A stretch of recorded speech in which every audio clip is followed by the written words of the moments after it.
there are people who do not want the Ukrainians to win. They don't mind if they keep fighting and dying. They just don't want them to win. And that turns my stomach. Ukraine is a country with about 45 million people, at least it was. They've already lost 70,000 men and women in uniform. God knows how many civilians fighting the Russians. They've had tens of thousands of Ukrainian children kidnapped from Ukraine and brought into Russia. They're kidnapping their children.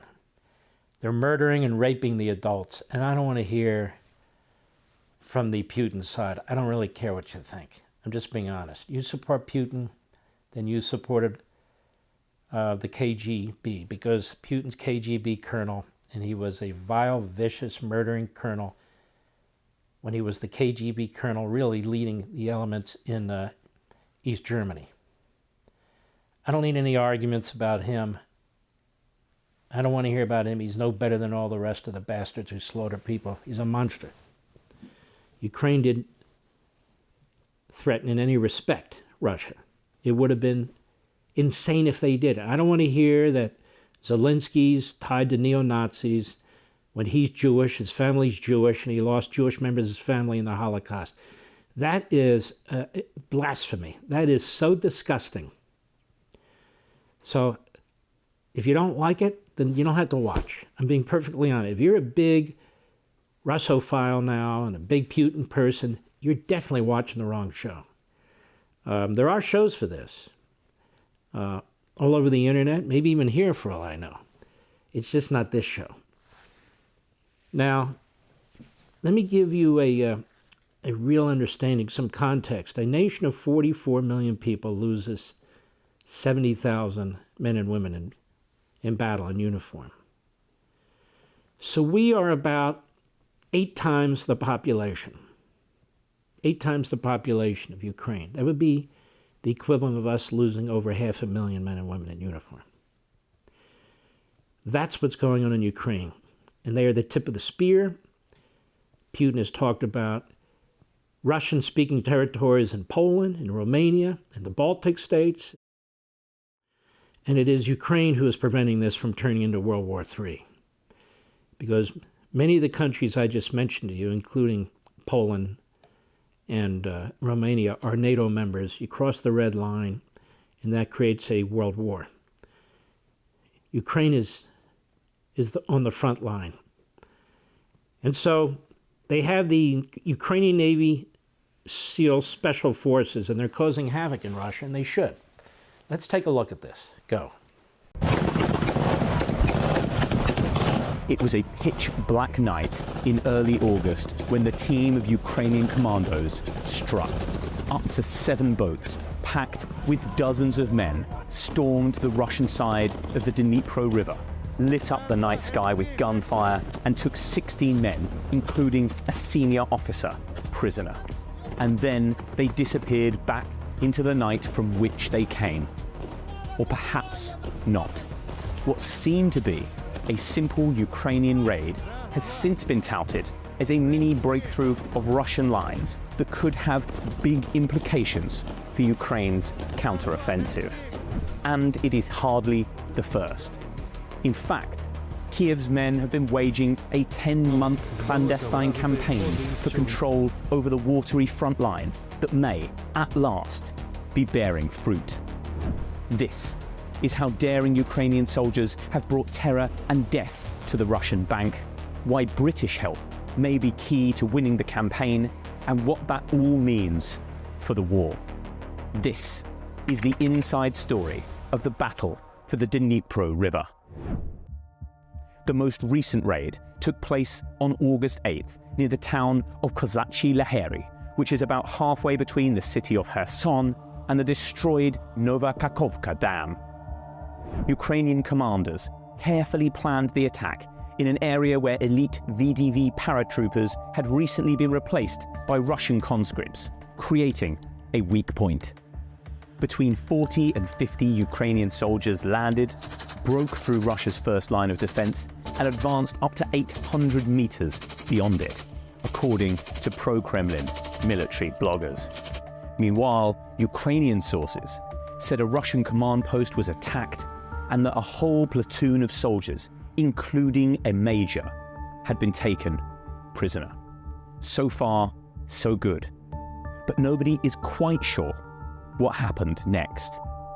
Some, including a former Ukrainian commander, claim the soldiers jumped back in their boats and withdrew across the river.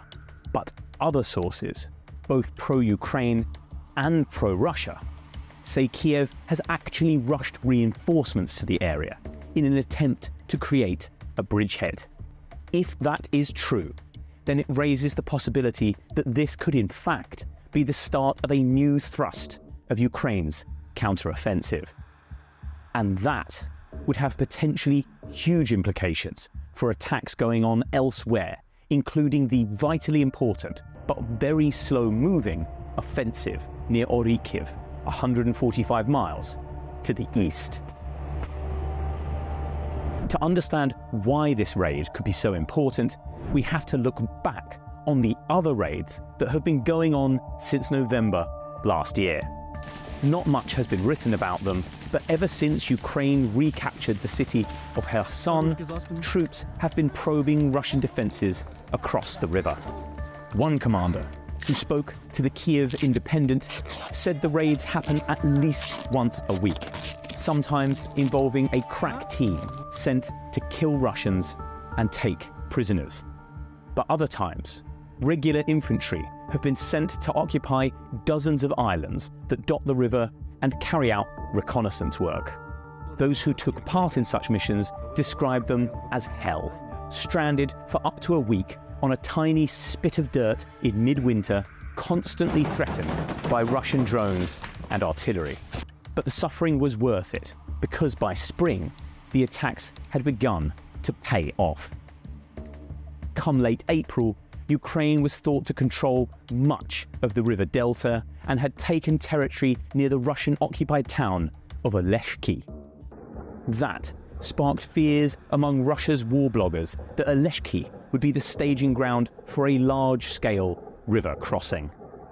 Ukrainian troops stationed in the area at the time also felt a big attack was imminent. Though highly risky, the Russians fear such an assault because it would bypass the huge line of trenches and minefields that Ukraine is struggling to get through further to the east. If successful, the attack would directly threaten Crimea and force Russian commanders to divert troops from that defensive line to stop the advance. And that could create a weak point that allows Ukrainian troops to achieve the long-awaited breakthrough they have been hoping for.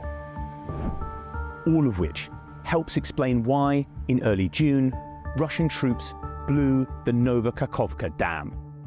That flooded the river, sweeping away Ukrainian and Russian positions alike, and in the words of one Ukrainian commander, undid months of work in just a few short hours.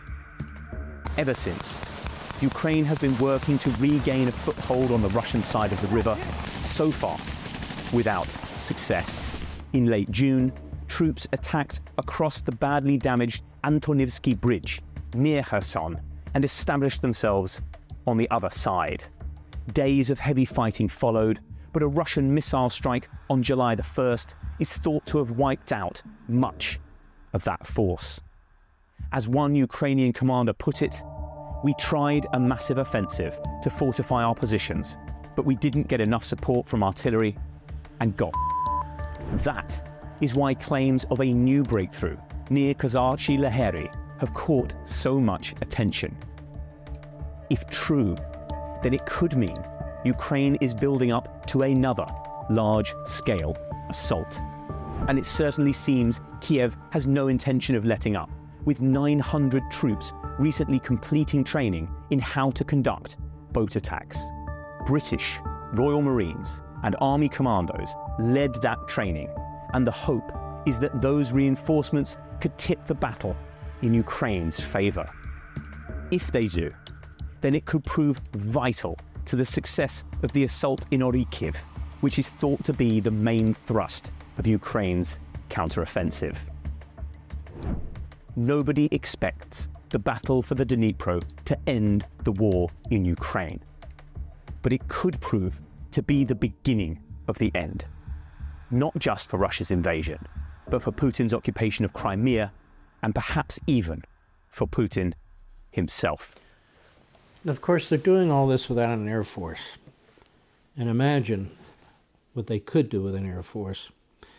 They've been waiting for these F-16s forever. Poland wanted to give them their F-16s. Romania wanted to give them their F-16s. Not a lot in number, but enough to at least help.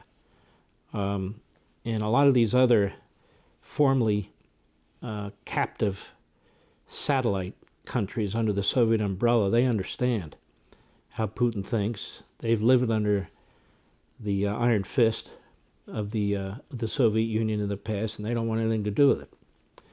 And so all they said is, let us give Zelensky and the Ukrainians our jets, and we will buy jets from the United States, new ones, to replace them. And Biden said no. The British were prepared to send their jets, I think they call them Leopards, or their tanks.